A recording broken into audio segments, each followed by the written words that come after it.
Assalamualaikum warahmatullahi wabarakatuh. Perkenalkan, nama saya Aida Garani dengan nomor 2650047. Di sini saya akan mereview materi pertama, pengenalan cybercrime. Di sini ada 3 materi. Yang pertama itu cyberspace atau ruang siber, cybercrime, kejahatan siber, cyberlaw, hukum siber. Cyberspace atau di dunia maya. Cyberspace adalah istilah yang digunakan untuk merujuk kepada ruang virtual di mana aktivitas komunikasi dan pertukaran informasi terjadi melalui jaringan komputer, terutama internet. Ini adalah lingkungan digital di mana orang-orang dapat berinteraksi, berbagi data, menjalankan bisnis, dan melakukan berbagai aktivitas online. Cyberspace mencakup website, platform media sosial, email, dan semua jenis layanan online yang memungkinkan interaksi dan komunikasi melalui teknologi komputer. Ini adalah konsep penting dalam era digital yang memengaruhi banyak aspek kehidupan kita saat ini. Berikut ini adalah sejarah awal munculnya cyberspace. Awal 1960-an dan 1970-an awal mula dunia maya dimulai pada era ini. Pada tahun 1960-an, Departemen Pertahanan Amerika Serikat mengembangkan ARPANET yang merupakan pendahulu internet modern. ARPANET dibangun untuk keperluan militer dan penelitian ilmiah pada awal 1970-an. ARPANET mulai menghubungkan berbagai universitas dan institusi penelitian. Pada tahun 1980-an, dekade ini menyaksikan perkembangan lebih lanjut dalam jaringan komputer, termasuk pengembangan protokol TPC atau IP yang menjalankan dasar internet. Pada tahun 1983, ARPANET beralih sepenuhnya ke TPC atau IP. Selama periode ini, mulai muncul layanan online seperti Bulletin Board System atau BBS yang memungkinkan penggunaan untuk berinteraksi secara elektronik. Pada tahun 1990-an ini adalah era di mana World Wide Web atau WWW ditemukan oleh Tim Berners-Lee pada tahun 1989 dan mulai diperkenalkan kepada publik. Penggunaan WWW secara massal mengubah cara orang mengakses informasi dan berkomunikasi secara online. Pada tahun 1993, browser web gratis Mosaic diluncurkan, memungkinkan pengguna untuk dengan mudah menjalankan web. Pada tahun 2000-an, selama dekade ini, internet menjadi lebih mudah diakses dengan cepat, dan semakin banyak perusahaan besar seperti Google, Amazon, dan Facebook muncul. Situs web sosial seperti Friendster, MySpace, dan Facebook juga muncul, mengubah cara orang berinteraksi secara online dan berbagi informasi. Pada tahun 2010, penyebaran perangkat seluler dan smartphone mengubah cara orang mengakses internet, menjadikan lebih terjangkau dan portable. Aplikasi seluler dan media sosial semakin mendominasi aktivitas online, sementara internet mulai digunakan dalam berbagai aspek kehidupan sehari-hari termasuk pekerjaan, pendidikan, maupun hiburan.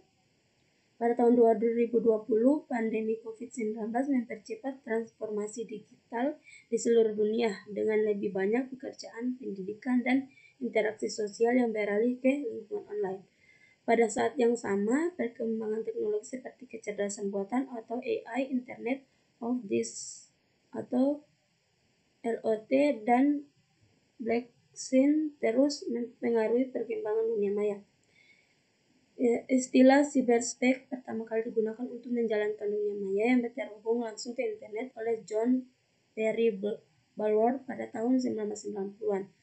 John Perry Barlow adalah seorang penulis aktif dan salah satu pendiri Electronic Frontier Foundation atau EFF, sebuah organisasi yang memperjuangkan hak pengguna dan kebebasan di dunia maya. John Perry Barlow mendeklarasikan A Declaration of the Independence of Cyberspace. Di sini ada pengertian cybercrime. Cybercrime juga dikenal sebagai kejahatan dunia maya atau kejahatan siber, yang merujuk pada tindakan kriminal yang dilakukan dengan menggunakan teknologi komputer, jaringan internet, maupun perangkat elektronik lainnya. Cybercrime ini dia melibatkan penyalahgunaan teknologi ini untuk menciptakan kerugian, merusak atau mengancam individu, perusahaan, atau pemerintah. Ini adalah bentuk kejahatan yang berkembang seiring dengan kemajuan teknologi dan internet. Kongres PBB yang dikutip oleh Barda Nawawi Arif yang membahas tentang pencegahan kejahatan dan perlakuan terhadap pelaku kejahatan di Havana, Kuba pada tahun 1990 dan di Wina, Austria pada tahun 2000-an. Mengidentifikasi dua istilah yang berkaitan dengan pengertian kejahatan siber. Cybercrime yaitu kejahatan cybercrime dan kejahatan terkait komputer atau komputer relatif siber. Sini ada 5 karakter khusus dari kejahatan siber yang dapat mencakup berbagai hal. Yang pertama itu ruang lingkup kejahatan, yang kedua sikap kejahatan, yang ketiga pelaku kejahatan, 4 modus kejahatan, dan 5 jenis kerugian yang ditimbulkan. Karakter-karakter ini juga menunjukkan kompleksitas dan dinamika dari kejahatan siber yang memerlukan perhatian khusus dalam upaya mencegah, deteksi, dan menegakkan hukum yang efektif. Di sini ada 20 jenis kejahatan siber. Yang pertama itu pencurian identitas atau identity. Contohnya seorang mencuri informasi pribadi seseorang seperti nomor kartu kredit atau informasi akun bank untuk melakukan transaksi ilegal atau nama korban atau nama korban. Dan di sini phishing, contohnya dia perilaku mengirim email atau pesan palsu yang mengecoh korban untuk membagikan informasi pribadi seperti kata sandi maupun nomor kartu kredit. Malware atau perangkat lunak berbahaya, contohnya virus komputer yang menginfeksi komputer korban dan mencuri data pribadi atau merusak sistem. Yang keempat itu ransomware, contohnya perangkat lunak yang mengekskripsi data korban dan meminta tebusan untuk mendekripsikan data tersebut. Yang kelima, peretasan atau hacking. Contohnya pelaku meretas situs web atau jaringan perusahaan untuk mencuri data atau merusak sistem. Yang keenam, serangan DDoS. Contohnya sebuah kelompok pelaku meluncurkan serangan DDoS terhadap situs web atau jaringan, membuatnya tidak dapat diakses oleh pengguna yang sah. Yang ketujuh, pencurian kekayaan intelektual. Contohnya pencuri dan menyebarkan produk atau informasi rahasia bisnis dari perusahaan pesaing. Pemalsuan atau forgery, contohnya membuat dokumen palsu atau identitas palsu untuk melakukan penipuan atau aktivitas ilegal. Yang keenam, pornografi anak. Contohnya menyebarkan atau menyimpan materi pornografi yang melibatkan anak-anak yang merupakan tindakan ilegal. Yang ke-10, cyberbullying atau pelecehan di dunia maya. Contohnya menghina atau melecehkan seseorang secara online dengan mengirim pesan atau konten merendahkan. Yang ke-11, penyebaran informasi palsu, yaitu menyebarkan berita palsu atau informasi palsu untuk mempengaruhi opini publik atau menciptakan ketidakpercayaan. Yang ke-12, peretasan email, contohnya meretas akun email seseorang untuk mencuri informasi atau mengirim pesan palsu atas nama korban. Yang ke-13, pengintaian.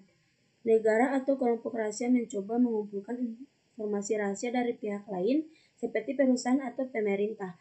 Yang ke-14 itu penggelapan, yaitu mengancam untuk merilis informasi rahasia atau merusak reputasi korban jika tidak diberikan uang tebusan. Yang ke-15, kejahatan online. Dia contohnya menipu korban untuk mengirim uang atau informasi keuangan melalui metode online atau tidak sah.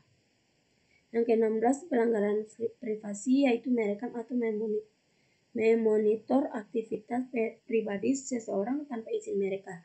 Yang ke-17, pencurian akses, yaitu mencuri kata sandi atau mencoba masuk ke akun atau sistem komputer tanpa izin. Yang ke-18, kejahatan seksual, yaitu menggunakan internet untuk mencuri atau merayu seseorang baik dewasa maupun anak-anak di bawah umur untuk tujuan seksual. Yang ke-19, pemerasan online. Contohnya mengancam untuk mengungkapkan rahasia atau foto pribadi korban jika tidak memenuhi tuntutan pelaku. Yang ke-20, kejahatan sumber daya komputer. Contohnya menggunakan sumber daya komputer orang lain tanpa izin seperti pertambangan kripto yang tidak sah. Lanjut di sini pada tugas satunya.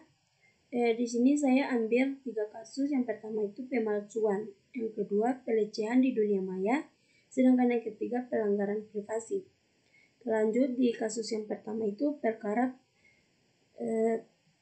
kasus pemalsuan identitas dan perbankan yang membuat 5 petani Kabupaten Probolinggo, Jawa Timur tiba-tiba punya utang ke bank 25 juta terus bergulir. Perkara ini sedang ditangani kepolisian dan statusnya kini sudah naik ke tahap penyelidikan. Perkara ini sudah ditingkatkan menjadi penyelidikan sehingga pemeriksaan sejumlah pihak akan terus dilaksanakan. Kata Kasat Reskrim Polres Probolinggo Ibtu Putra Adi Fajar Winarsa saat dihubungi. Yang kedua di sini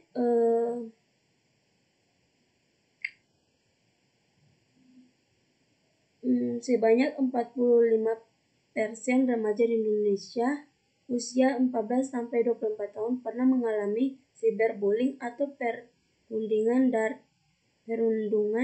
daring. Rinciannya 45% mengalami pelecehan melalui aplikasi chatting, 41% menyebarkan foto atau video tanpa izin, dan sisanya cyberbullying dalam bentuk lain. Dan terus yang ketiga di sini, baru-baru ini pengadilan Korea Selatan menetapkan seorang wanita berusia 30 tahun bersalah karena melanggar privasi pacarnya.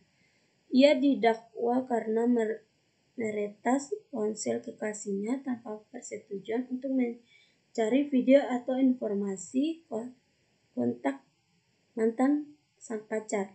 Lantaran pelanggaran itu, Pengadilan Distrik Pusat Seoul memberinya hukuman percobaan berupa denda 300 won atau sekitar 3,4 juta. Mengutip Korea Herald, ia dikenakan pasal 3.1